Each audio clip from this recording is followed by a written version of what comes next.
Starting in 2011, we are prepared to freeze government spending for 3 years.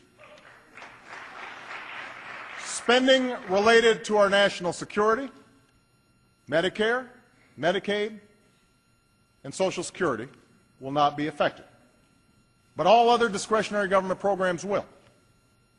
Like any cash-strapped family, we will work within a budget to invest in what we need and sacrifice what we don't. And if I have to enforce this discipline by veto, I will.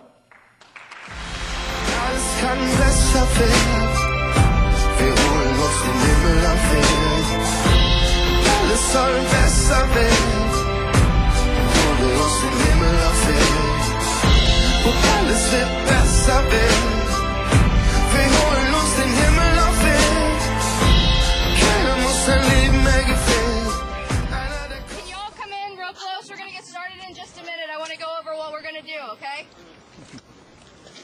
Hi guys, I'm Katie. I'm the organizer for Health Gap. Thank you for coming on such short notice to this crazy idea of an action with 760 pounds of ice and some really funky looking props. And yeah, so what we're going to do is we're going to take the ice and with the hand dolly across the street, and we're going to set it up in front of the White House, okay? And then we're going to take these props, and I'm going to need some help from folks to sprinkle this, like, the snow stuff that's in the bags over it, because the idea is that the props, the care, the treatment, and the housing are being frozen out of our reach because Obama has frozen the budget, right? So we're going to literally freeze them. Who can help with that? Are there a couple people who can raise their hand? Like 4 people who can lift a 40-pound bag? Okay, 1, 2, 3, 4. Okay, awesome. We have 4 people who can spread it out on those props that are going to be laying down on the ground, okay? We are all going to be standing behind the props. What's going to happen is Matt's going to kick us off, and we're all going to stand in a line. Have you guys heard of the Depression-era bread lines, right? You know, when everybody stood in line waiting for bread because stuff was so bad? Well, we're going to have a recession-era med line because we can't get our medicine, right? Because it's all frozen by the budget. Okay. I mean, can it be translated slowly, like faster? So we're going to stand in a line, and we're going to chant. We're going to have a couple of speakers. At the end of the speakers, we're going to everybody lay down really quickly, okay? So that we can snap a couple of pictures of the effects of freezing the budget is that people die, right? So really quickly. Then everybody's going to stand up, and we're going to bring all the ice back over here, okay? So it should take, 20 minutes or something. Does that sound okay? The idea is that we would then want to make a line where we're standing like this far apart from each other, so we make a really nice long line. Right, but one after the other, and we should hold our signs like this, right? So we're standing in line, but we want to hold our signs this way so that when you're looking at the White House, you can read the signs, figure out why it is that we crazy people are standing in line. Okay. We also have an issue with housing here. So what do we want? Housing. When do we want it? Now. What do we want? Housing. When do we want it? Now. What do we want? Housing. When do we want it? Now. What do we want? Housing. When do we want it? Now. And there's a very big issue with care. I have a friend who is a nurse, and he's working in Southeast. And he had a caseload, just one nurse had a caseload of over 600 HIV patients that he had to see in a year. And no, in fact, just that's his caseload, And they would want to come and see you several times. And it takes forever for you to get an appointment scheduled. So there's a serious issue with care and access to care that can, prolong people's lives. So what do we want? Care. Effective health care.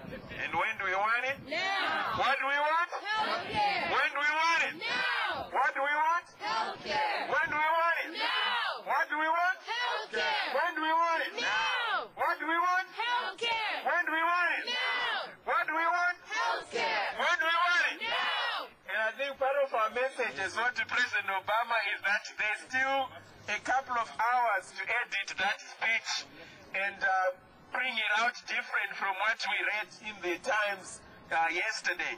There's still time to change the position that there will not be an expansion to the healthcare budget, there's still time to take a decision that will make sure that millions of lives are saved. There's still time to make sure that we have a commitment of the resources that are needed to fight this fight. So we want to send that message to President Obama that there's still time. So President Obama, there's still time. President Obama, there's still time. President Obama, there's still time. President Obama, there's still time. President Obama, there's still time. Yes, he does have a couple of hours to change that. You see, we have posters here, and they're saying money for AIDS, not for war.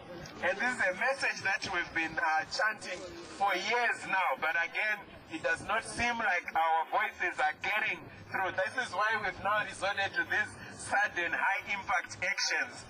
The minute we saw the Times article yesterday morning, all of us, I mean, if we had seen Matt's Google post there, he was going crazy, and all of us were going crazy. And I think this is something that has been going on forever, and it just shows to us as well that for as long as we need to be out here to drive this message home, that healthcare is a right, not just here in the US, but all around the world. And also that the US has a responsibility to contribute resources to the fight against HIV/AIDS, adequate resources here at home and around the world. We are going to be out here, come rain, come sunshine, freezing cold, snow. We are going to be out here to drive that message. So we want universal treatment. What do we want? Universal treatment. When do we want it? Now. What do we want? Universal treatment. When do we want it? Now. What do we want? Universal treatment. When do we want it? Now. What do we want? Universal treatment. When do we want it? Now. What do we want? Universal treatment. When do we want it? Now. What do we want? Universal treatment. When do we want it? Now. Is there a message out there that we've not seen? Frozen AIDS budgets means, let me read that, means waiting list for AIDS treatment.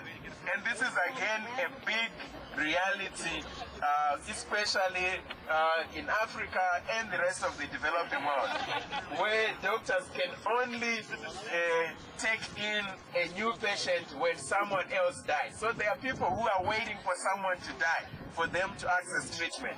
And we think that is inhumane. And when we say there are people who are dying, we are not talking of one person. In Zimbabwe, 4,000 people die of HIV/AIDS every week. That's huge. You have the same situation in South Africa. And at the end of the year, Sub-Saharan Africa alone, you have about 1.5 million people dying as a result of HIV/AIDS. So this is a huge, huge catastrophe. It's a silent killer, so you don't get the response that people, that we saw when the earthquake hit in Haiti a few weeks ago. But the impact, the devastation is the same. It's thousands of teachers who are dying, thousands of doctors, thousands of engineers, thousands of mothers, thousands of parents who are dying and leaving orphans. And it's as devastating as what we have seen. So we cannot, this is a reality that we cannot live with as people of good conscience. And this is why we are here. So, hi guys. Here's the thing. We have more people than we thought were going to show up on a one-day notice demonstration, which is really awesome. But it means that we have too many people, and they're going to arrest us if we go across there because we don't have a permit.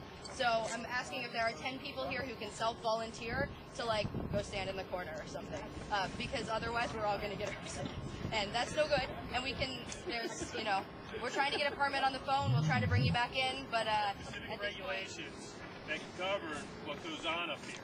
Okay, you cannot go over on the sidewalk and be stationary with signs.